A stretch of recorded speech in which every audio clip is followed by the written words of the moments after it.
வணக்கங்க. வானிலையும் முல்லை பாலையான கதையும். ஐந்திணையில முல்லை அப்படிங்கிறது இன்றைக்கி வந்து காடும் சார்ந்த இடம். காடும் அப்படின்னா குறிஞ்சியை காமிக்கக்கூடிய ஒரு சூழ்நிலை ஆயிடுச்சு. இதனால் நமக்கு என்ன நமக்கு மேலே போகக்கூடிய அந்த நீராவி காற்றை வந்து குளிர்விக்கிறதுக்கு மரங்களுடைய எண்ணிக்கை ரொம்ப குறைவாக போச்சு. அப்போ நினச்சி பாருங்கள், முல்லை அப்படிங்கிற நிலப்பரப்பு எல்லாமே மரமாக இருக்கும் பொழுது அதிலிருந்து நீராவி காற்றை வந்து குளிர்விக்கிறதுக்கு குளிர்ந்த காற்று போகுது. அது அங்கங்கே மழையாக மாறுது. அதனால தான் அந்த காலத்தில் மாதம் மும்மாறி மழை பெஞ்சிருக்குது.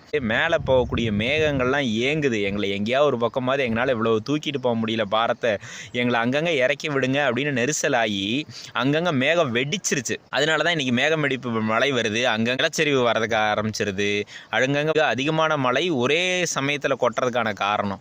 அப்போ இதையெல்லாம் சரி பண்ணணும் அப்படின்னா முல்லையை காடாக மாற்றணும்னு வைங்களேன், சரியாயிரும். ஆனால் இன்றைக்கி விவசாயத்தில் வந்து பார்த்தோம் அப்படின்னா மரம் வந்து எதிரியாக பார்க்க ஆரம்பிச்சிட்டோம். மரம் இருந்தால் நிழல் வந்துடும், மகசூல் வராது, வருமானம் வராது, எல்லா மரத்தையும் வெட்டி ஏறி பார்க்குறது எல்லாத்தையும் பிடுங்கி ஏறி என் உயிர் வேலைக்கு கூட மரம் வைக்கக்கூடாது, ஏன்னா பார்வைக்கு நம்ம நல்லா இருக்கணும் அப்படின்னு.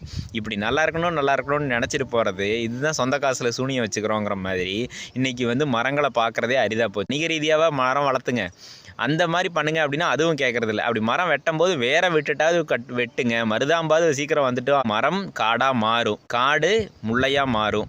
முல்லையாக மாறுச்சு அப்படிங்கும்போது நமக்கு வானிலை வருவதற்கான சாத்தியக்கூறு நிறையா இருக்குது. உண்மைதானுங்களே?